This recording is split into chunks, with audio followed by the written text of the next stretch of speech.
নমস্কার বন্ধুরা, আমি তোমাদেরকে আজকে যে কথাটা শেয়ার করব তোমরা থাম্বনেল হয়তো দেখেও অনেকেই বুঝতে পেরে গেছো যে কিরণদা কী কথা শেয়ার করতে চাচ্ছ। ঠিক আছে, সেটা হচ্ছে তোমাদের যারা নতুন ফেসবুকে কাজ করছো তাদের রিচ ক্রমাগত মানে প্রথম তোমাদের রিচটা মানে বেড়েছে। ঠিক আছে, এখন দেখছো যে দিনে দিনে যতই হচ্ছে না কেন রিচটা কমে যাচ্ছে, মানে ডাউনের দিকে চলে যাচ্ছে। কিসের জন্য হচ্ছে বা কী কারণ হচ্ছে সেই সব কারণগুলো আমি তোমাদের সাথে ডিটেলস আলোচনা করব। ঠিক আছে, তো তোমাদের যদি ভিডিওটা ভালো লাগে অবশ্যই লাইক শেয়ার করে আমার পাশে থাকবে।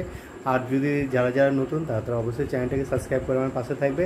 আর যারা পেজ থেকে দেখছো তারা ফলো করে নেবে। ঠিক আছে বন্ধুরা, যেটা বলবো সেটা বলছি তোমাদেরকে, শোনো মন দিয়ে। কথা হচ্ছে কি, তোমরা যখন নতুন ভিডিও করো ঠিক আছে ফেসবুকে, তখন কিন্তু তোমাদের আত্মীয় স্বজন বা পাড়াপতি মানে অনেকেই ঠিক আছে যে কিরণ ভিডিও বানাচ্ছে বা অমুক ভিডিও বানাচ্ছে বা তমুক ভিডিও বানাচ্ছে বা তপন ভিডিও বানাচ্ছে। ঠিক আছে, সব ভিডিওগুলো কীরকম হচ্ছে দেখে নিই। ঠিক আছে, এরকম মানে আমরা ভাবি, আমরা বলি, ঠিক আছে এরকম বলি। তো তখন কিন্তু অটোমেটিকলি রিচ মানে বাড়তে থাকে, মানে প্রথম মানে হাই লেভেলে একবারে বাড়ে। ঠিক আছে, দিনে দিনে দিনে দিনে দিনে দিনে কিন্তু রিচ ডাউন হতে থাকে। ঠিক আছে, এরকম একটা মানে পরিস্থিতিতে চলে আসে যে এতটাই খারাপ পরিস্থিতির মধ্যে চলে আসে, তখন ফেসবুক থেকে দেখা যাচ্ছে আমাদের একেবারে রিচটা কমে যাচ্ছে। ঠিক আছে, তো এই রিচটা মানে আমরা ঠিকভাবে সঠিকভাবে চালনা করবো কীভাবে, সেই সব কারণগুলো তোমাদের সাথে আমি শেয়ার করবো। ঠিক আছে, আমি অল্প কথার মধ্যে সেসব কারণগুলো কিন্তু আমি তোমাদের সাথে শেয়ার করছি। ঠিক আছে, তো কথা হচ্ছে কি, প্রথম কারণটা বলবো, তোমাদের যেটা করতে হবে সেটা হচ্ছে তোমাদের সপ্তাহে 3 দিন করে মানে লাইভে আসতে হবে। ঠিক আছে, আর 3 দিন করে মানে ভয়েস ভিডিও দিতে হবে। যারা ভয়েস ভিডিও করো না তারা কিন্তু ভয়েস ভিডিও দিতে হবে, মানে নিজের কণ্ঠস্বরে ভিডিও তোমাদেরকে আপলোড করতে হবে।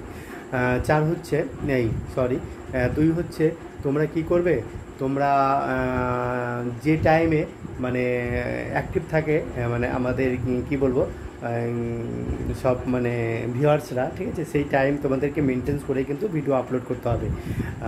রিলস ভিডিওগুলো সেই টাইমটা কেউ 2টোর সময় আপলোড করো, কেউ 3টের সময় আপলোড করো, কেউ দিনে 7টার সময় আপলোড করো। ঠিক আছে, কেউ রাতে 6টার সময় আপলোড করে। এরকম কিন্তু তোমাদেরকে নির্দিষ্ট টাইম অনুযায়ী কিন্তু তোমাদেরকে নির্দিষ্ট টাইম বার করে সেই সব ভিডিওগুলো আপলোড করতে হবে। দিনে 3টেই হোক 4টেই হোক, তোমরা যদি রিলস ভিডিও আপলোড করো সেই সব টাইম মেনটেন্স করে কিন্তু করতে হবে। 3 হচ্ছে যেটা তোমরা করবে সেটা হচ্ছে তোমাদেরকে রীতিমতনভাবে টাইম মেনটেন করে সপ্তাহে 3 দিন তোমাদেরকে লাইভে আসতে হবে। ঠিক আছে, লাইভে এলে কী হবে, তোমাদের অনেকের সাথে সব ভিউয়ার্সদের সাথে পরিচয় হয়ে যাবে, তারা কিন্তু তোমাদের ভিডিওগুলো দেখবে। ঠিক আছে, এই হচ্ছে ব্যাপার বন্ধুরা। তো 3টে কারণ ছিল, আমি ছোট্টর মধ্যে তোমাদেরকে বুঝিয়ে দিলাম। এইরকমভাবে কিন্তু আমার রিচটা বাড়ে বা আমার ভিডিওগুলো তোমরা যাবে ফেসবুকে ভূমি রান্নাঘর, ঠিক আছে গিয়ে দেখবে। আমি 9টার দিকে লাইভে থাকি, সেখানেও কিন্তু আমি শিক্ষণীয় ভিডিওগুলো অ্যাড করি। তো কথা হচ্ছে কি বন্ধুরা, ভিডিওটা যদি ভালো লাগে অবশ্যই লাইক শেয়ার করে আমার পাশে থাকবে। আর যারা নতুন তারা সাবস্ক্রাইব করে আমার পাশে থাকবে। আর যারা পেজ থেকে দেখছো তারা ফলো করে দেবে। ঠিক আছে, আর যারা যারা বলছো যে কিরণদা তোমার পেজের নাম কি, পেজের নাম হচ্ছে ভূমি রান্নাঘর, BHUMI RANN ঘর, GHAR ঘর। ঠিক আছে, ফেসবুকে আমি 9টার দিকে লাইভে থাকি, তোমরা কিন্তু 9টার দিকে লাইভে চলে যাবে, তাহলে কিন্তু কিরণদার সাথে অটোমেটিকলি মানে অ্যাড অপশানে গিয়ে অ্যাডে ক্লিক করে কিন্তু আমার সাথে ডাইরেক্টলি কথা বলতে পারবে। ঠিক আছে বন্ধুরা, তো আজকের মতন বাই বাই করে দিচ্ছি। নেক্সট ভিডিওতে দেখা হচ্ছে, নেক্সট একটা শিক্ষণীয় ভিডিও তোমার নিয়ে চলে আসবে। ততক্ষণ তোমরা ভালো থাকবে, সুস্থ থাকবে। আর তোমরা ভালো থাকলে কিন্তু আমি ভালো। আজকের মতন বাই বাই করে দিচ্ছি।